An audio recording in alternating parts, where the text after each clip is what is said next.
सोने की राखी की बारिश। सालों पहले की बात है। तालगांव नाम का एक गांव हुआ करता था। तालगांव में बहुत सारे तालाब थे, इसलिए उसका नाम तालगांव पड़ गया था। उस गांव में एक शाही परिवार रहता था। परिवार में बहुत सारे लोग थे, लेकिन सबसे ज्यादा दबदबा उदय सिंह का था। उदय सिंह परिवार का मुखिया नहीं था, लेकिन फिर भी सभी लोग उससे डरते थे, क्योंकि उसे बहुत गुस्सा आता था और गुस्से में वो किसी की नहीं सुनता था। परिवार का मुखिया उदय सिंह का बड़ा भाई शमशेर सिंह था। शमशेर बहुत ही समझदार और शांत स्वभाव का था। परिवार की सारी जिम्मेदारियां शमशेर सिंह के ऊपर थी। वो अपने सारे परिवार को संभाल कर रखता था, क्योंकि उसके परिवार के सारे लोग दिन भर मौज मस्ती और खर्चा करते थे। शमशेर सिंह इस बात से बहुत परेशान रहता था। वो सभी लोगों को समझाता था कि कुछ काम धंधा करो, लेकिन उसकी बात कोई नहीं मानता था। शमशेर सिंह की हवेली में एक गुप्त तहखाना था। उस तहखाने तक पहुंचने का रास्ता केवल शमशेर सिंह को ही पता था। तहखाने के अंदर एक बहुत पुरानी मूर्ति रखी हुई थी। तहखाने के ऊपर एक सुराख था। सुराख एक पत्थर से ढका हुआ था। उस पत्थर को हटाने पर चंद्रमा की किरणें उस मूर्ति पर पड़ती थी। रक्षाबंधन से ठीक पहली वाली रात को जैसे ही चंद्रमा की किरणें उस मूर्ति पर पड़ती थी, तो तहखाने के अंदर सोने की राखी की बारिश होने लगती थी। और सोने की राखी वाली बारिश रक्षाबंधन की सुबह होने तक चलती थी। शमशेर सिंह पूरी रात तहखाने के अंदर रहता था और सोने की राखियां बटोरता था। फिर अगली सुबह रक्षाबंधन के दिन शहर में जाकर सारी सोने की राखियां बेच देता था, जिससे उसे बहुत सारा पैसा मिल जाता था। शमशेर सिंह उन पैसों को साल भर संभाल कर रखता था और उसी से अपने पूरे परिवार का खर्चा चलाता था। गांव के सभी लोग इस बात से बहुत हैरान थे कि शमशेर सिंह के परिवार में कोई कुछ नहीं करता, फिर भी ये लोग बिल्कुल शाही अंदाज में कैसे रहते हैं। इनके पास इतना पैसा कहाँ से आता होगा। शमशेर सिंह का छोटा भाई उदय सिंह भी अक्सर सोचता रहता था कि भैया के पास इतना सारा पैसा कहाँ से आता होगा। जरूर उनके पास कोई खजाना रखा है जो उन्होंने छुपा कर रखा है। उदय सिंह अक्सर हवेली में छानबीन करता रहता था, लेकिन आज तक उसके हाथ कुछ भी नहीं लगा था। 2 दिन बाद रक्षाबंधन आने वाला था। शमशेर सिंह अपने छोटे भाई उदय सिंह से कहता है, उदय सिंह, रक्षाबंधन के दिन मैं शहर जा रहा हूँ, लेकिन तुम चिंता मत करो, दोपहर होते ही मैं वापस लौट आऊंगा। तब तक तुम घर के सारे काम काज देख लेना। तब उदय सिंह कहता है, भैया, आप हर साल रक्षाबंधन के दिन सुबह से शहर निकल जाते हैं। मेरी तो आज तक कुछ समझ नहीं आया कि आखिर आप वहाँ पर करने क्या जाते हैं। तब शेर सिंह हंसते हुए कहता है, अरे मेरे छोटे भाई, कुछ नहीं, बस एक मुंह बोली बहन रहती है, शहर में उसी से राखी बंधवाने हर साल जाता हूँ। इतना कहकर शेर सिंह वहाँ से चला जाता है।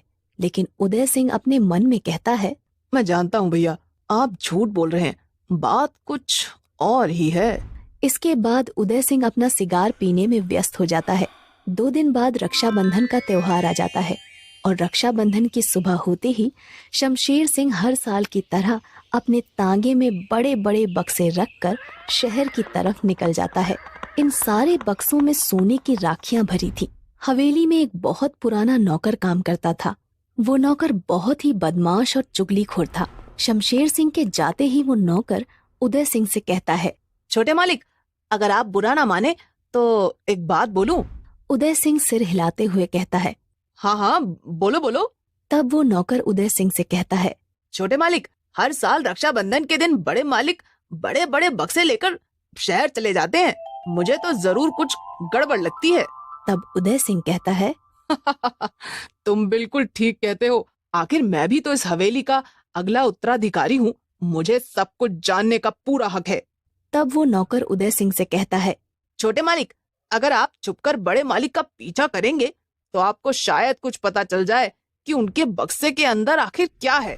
अपने नौकर की ये बात उदय सिंह को लग जाती है और वो तुरंत शमशेर सिंह का पीछा करते हुए शहर की तरफ निकल पड़ता है। शहर पहुंचने से पहले रास्ते में एक गांव पड़ता है। शमशेर सिंह उस गांव में रुक जाता है और अपने बक्से में से एक पोटली निकालकर एक घर के अंदर चला जाता है। उदय सिंह पीछे छुपकर ये सब देख रहा था। थोड़ी देर बाद शमशेर सिंह उस घर से बाहर निकलता है और वापस अपने तांगे पर शहर की तरफ निकल पड़ता है।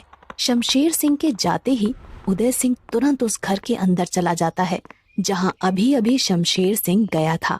उस घर के अंदर एक विधवा औरत बैठी हुई थी।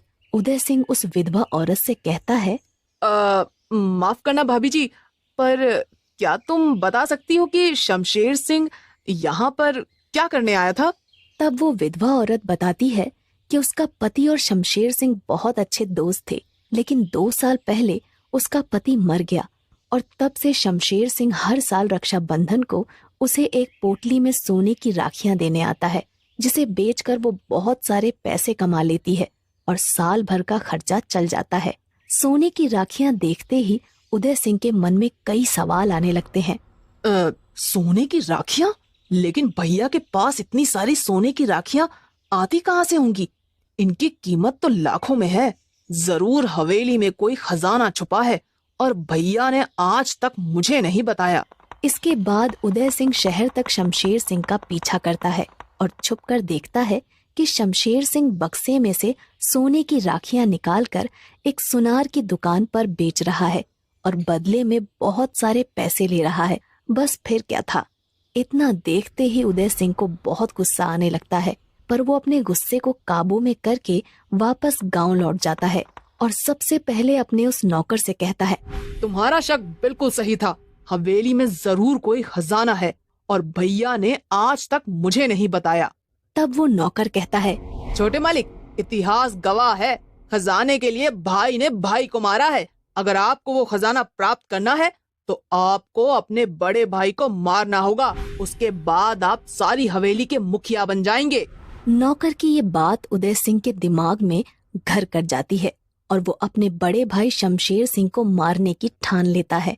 जैसे ही शमशेर सिंह शहर से वापस हवेली में आता है तो उदय सिंह कहता है, भैया, आपने मुझे सोने की राखियों के बारे में क्यों नहीं बताया? तब शमशेर सिंह कहता है, तो आखिर तुमने पता कर ही लिया। अब जब तुमने पता कर ही लिया है तो सुनो, हमारी हवेली के नीचे एक तहखाना है जिसमें रक्षाबंधन से ठीक पहली रात को सोने की राखियों की बारिश होती है और मैं वही राखियां बेचकर शहर से पैसे लाता हूँ। फिर क्या था।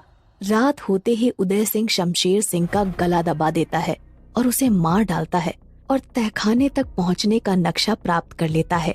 धीरे धीरे करके 1 साल गुजर जाता है और अगले रक्षाबंधन से 1 रात पहले उदय सिंह तहखाने में पहुंच जाता है, लेकिन वहां पर सोने की राखियों की बारिश नहीं होती क्योंकि तहखाने के ऊपर का सुराग पत्थर से बंद था और उदय सिंह को उसके बारे में पता नहीं था। इसलिए चंद्रमा की किरणें तहखाने के अंदर नहीं आ पाती और सोने की राखी की बारिश नहीं होती। इस तरह से एक एक करके कई साल गुजर जाते हैं, लेकिन तहखाने में एक भी बार सोने की राखी की बारिश नहीं हुई। उदय सिंह को अपनी गलती पर बहुत पछतावा होता है क्योंकि उसने सोने की राखियों के चक्कर में अपने बड़े भाई को मार दिया था।